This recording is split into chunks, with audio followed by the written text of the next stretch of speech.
जहां भगवान ने बांध रखी है, तुम 50 देख लो, संबंध वही होगा जहां शिव ने लिखा होगा। शिव ने जहां तो जहां लिख कर रखा होगा वहां होना है। पार्वती जी की माता मीनावती ने कहा था, मैं अपनी बेटी को ऐसे घर में नहीं दूंगी जो भस्मी रमाए, जटा जूट पहने, नग्न वेशधारी हो, ऐसे को बेटी कौन देगा। पर स्वयं ब्रह्मा आकर कहते हैं, जो भाग्य में लिखा है उसे कोई टाल नहीं सकता। एक सेठ जी से सेठानी ने बोला, देखो स्वामी, तुम जगत में इतना दान करते हो, पुण्य करते हो, सत्कर्म करते हो, अपनी बेटी इतनी दुखी रहती है, उस बेटी को थोड़ा क्यों नहीं दे देते। सेठ जी बोले, उसके भाग्य में नहीं है। तो तुम क्या भाग्य विधाता हो। सेठ जी बोले, मैं भाग्य विधाता नहीं हूं, पर उसके भाग्य में नहीं है। तो तुम्हें कैसे मालूम कि भाग्य में नहीं है। सेठानी चिल्लाकर जब बोली तो सेठ जी ने कहा, अगर उसके भाग्य में होता तो मैंने कितना अच्छा घर छाट कर दिया था, इतना अच्छा वर दिया था, कितनी धन दौलत संपदा दी थी, कितना परिवार देखकर, पैसा देखकर घर में बेटी को ब्याया था। उसके बाद उसकी किस्मत ऐसी है कि आज 2-2 रोटी के लिए तरस रही है, तो ये उसका भाग्य है। सेठानी बोली, तो तुम दुनिया को इतना दान देते तो बेटी को क्यों नहीं दे देते। नहीं दूंगा तो नहीं दूंगा। सेठानी बोली, तुम नहीं दोगे तो क्या हुआ, क्या मैं नहीं दे सकती। तू दे दे, जा दे दे। और सेठानी ने आज जमाई को खाना खाने बुला लिया और जमाई को भोजन करने बुलाया तो बेसन के लड्डू बनाए, और लड्डू बनाए तो सेठानी ने लड्डू के अंदर सोने की असरफियां भर दी, सिक्के भर दिए, और लड्डू का डब्बा जमाई से कहा, मेरी बेटी को दे देना, पकवान है। जमाई लड्डू लेकर जा रहे थे, रास्ते में विचार करा, बच्चों के स्कूल की फीस भरना है, पैसे नहीं है, लड्डू खाएंगे बाद में भ्रष्टा में जाएंगे, उससे अच्छा ही लड्डू हलवाई के यहाँ भेज दूँ, थोड़ा सा पैसा आ जाएगा तो बच्चों की फीस भरा जाएगी। उसने हलवाई के यहाँ डब्बा भेज दिया 500 रुपये में। 500 रुपये लेकर चले गए। सेठ जी बाहर गांव गए थे और आज सेठ जी बाहर गांव से लौट कर आ रहे थे। उनको याद था कि आज मेरी पत्नी की जन्मदिन है और पत्नी का जन्मदिन, उसको बेसन के लड्डू बहुत अच्छे लगते हैं। सेठ जी तुरंत हलवाई की दुकान पर गए, भैया कोई ताजा लड्डू है क्या। हाँ सेठ जी, अभी ला के देता हूँ। और 700 रुपये में लड्डू का डब्बा सेठ जी को दे दिया। सेठ जी वो डब्बा ले जाकर अपनी पत्नी को दिए। पत्नी ने जैसे ही डब्बा खोला, उसमें से जो लड्डू खाया तो सोने की असरफियाँ निकली। सेठानी ने माथा ठोका। सेठ जी बिल्कुल सत्य कहते थे, भाग्य में नहीं होगा तो नहीं मिलता है, कितना ही प्रयास करो, कितना ही प्रयास करो। आज एक यजमान कह रहे थे, गुरुजी इस समय तो हमारी कथा होना थी श्रावण महीने में, पर फरीदाबाद वालों की कथा चल रही है गुरुजी। तो कहा ये भाग्य बिना नहीं मिल सकती। आपने भले बुक करा था, पंडाल बुक करा था, साउंड बुक करा था, सब तुमने बुकिंग करी, पर रह गए। ये फरीदाबाद वालों के भाग्य में, राव परिवार के भाग्य में लिखी थी तो हो रही।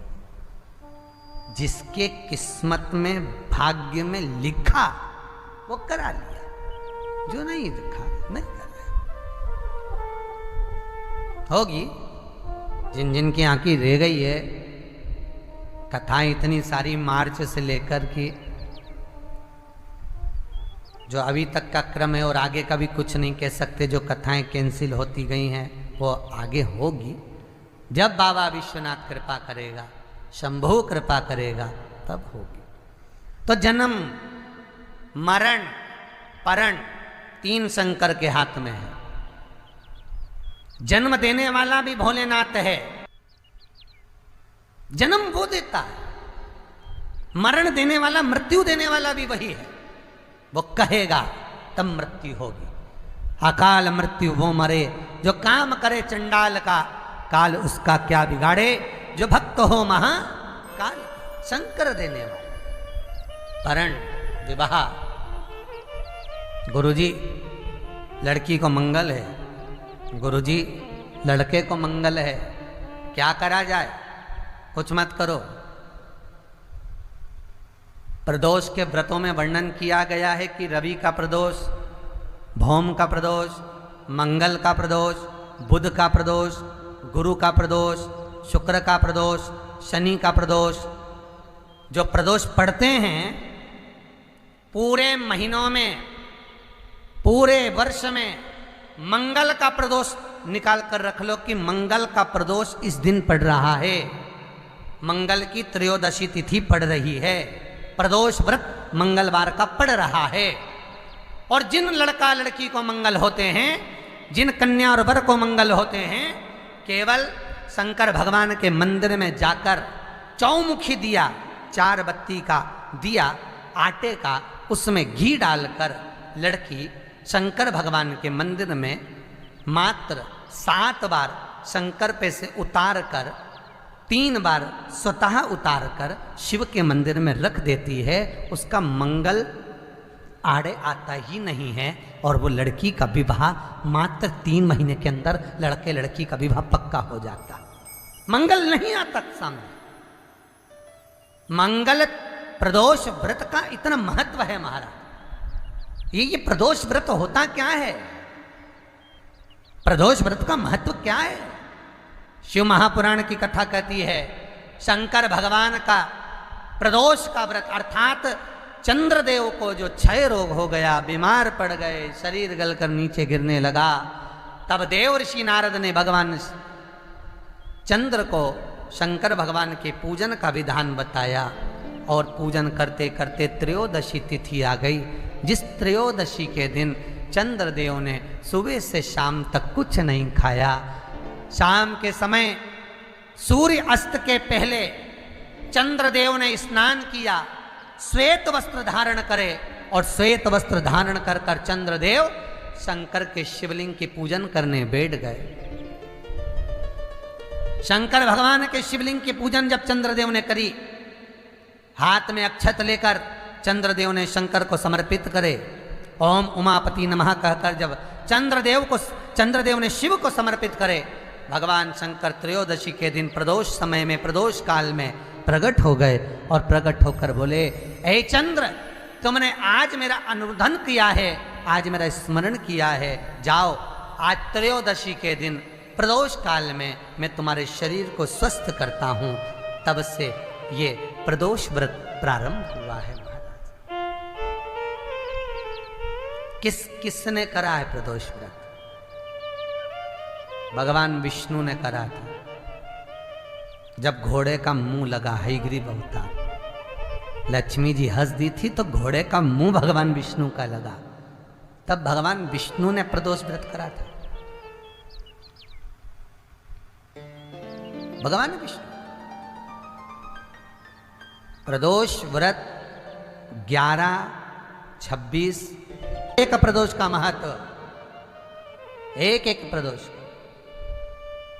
शंकर भगवान का मिलन बिंदु है प्रदोष। अभी अपन आगे सुनेंगे शनि प्रदोष की भी महत्वता। तो क्यों ना करें मंगल वाले, ये कहीं हमारे को मंगल है परेशान कर रहा है, मंगल है विवाह नहीं हो रहा, मंगलिक है विवाह नहीं हो रहा, अरे करो ना। शिव महापुराण खोलकर तो देखो, लिंग पुराण खोलकर तो देखो, नर्मदा पुराण खोलकर देखो, एक एक चीज का अनुमोदन हैगा। स्वयं श्री सुखदेव जी महाराज राजा परीक्षित को, कितने राजा परीक्षित को मालूम पड़ा जब कहा शमीक बाबा ने कि तुम्हारे को तक्षक नाग के डसने का श्राप लगा है, 7 दिन बाद तुम मर जाओगे। राजा परीक्षित के सामने ना जाने कितने लोग आए, एक कहता मैं ये कर दूंगा तुम बच जाओगे, एक कहता मैं यज्ञ कराऊंगा, एक कहता मैं अनुष्ठान कराऊंगा, एक कहता मैं ये करूंगा, एक कहता मैं ये करवाऊंगा, राजन तुझे ऐसा कर दूंगा, राजन तुझे वैसा कर दूंगा, क्योंकि राजा के पास पैसा था, बचने के लिए क्या नहीं करता। और आखिरी में घूमता घूमते राजा परीक्षित सुखदेव जी की शरण में गंगा जी के घाट पर पहुंच गए। सुखदेव जी ने कहा, मैं ये नहीं कहता कि बचा लूंगा, मैं ये नहीं कहता कि तेरे प्राण बच जाएंगे, मैं ये नहीं कहता कि तुझे वैकुंठ मिल जाएगा, मैं ये नहीं कहता कि तू जीवित रह जाएगा, मैं ये नहीं कहता कि सर्प का जहर उतर जाएगा। सुखदेव जी कहते हैं, मैं इतना जरूर कहता हूँ कि तू अगर भगवान की भक्ति में रम गया तो सर्प भी डसेगा तो भान नहीं होगा, और ये पक्का कहता हूँ कि 7 कुल को तार देगा। और वही परीक्षित ने करा, भगवत भजन में लग गया। फिर कब सर्प आया, कब डसा, कुछ भान परीक्षित को नहीं था। शिव महापुराण भी यही कहती है, स्वयं स्वतः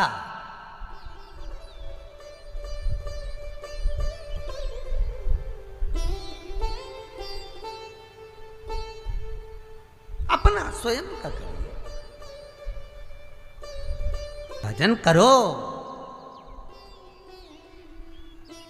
मंगल है, राहु है, केतु है, दशा बेकार चल रही है, लक्ष्मी नहीं आ रही, कष्ट बहुत है, फैक्ट्रियां नहीं चल रही, कहीं मत जाओ, मेरे शिव की शरण में जाकर एक बार शिव महापुराण को पूरी सुनो, और उसमें जो जो उपाय बताए गए हैं, हम ये नहीं कहते कि हम कुछ कर देंगे, हम ये नहीं कहते कि हमारे पास कोई विद्या है।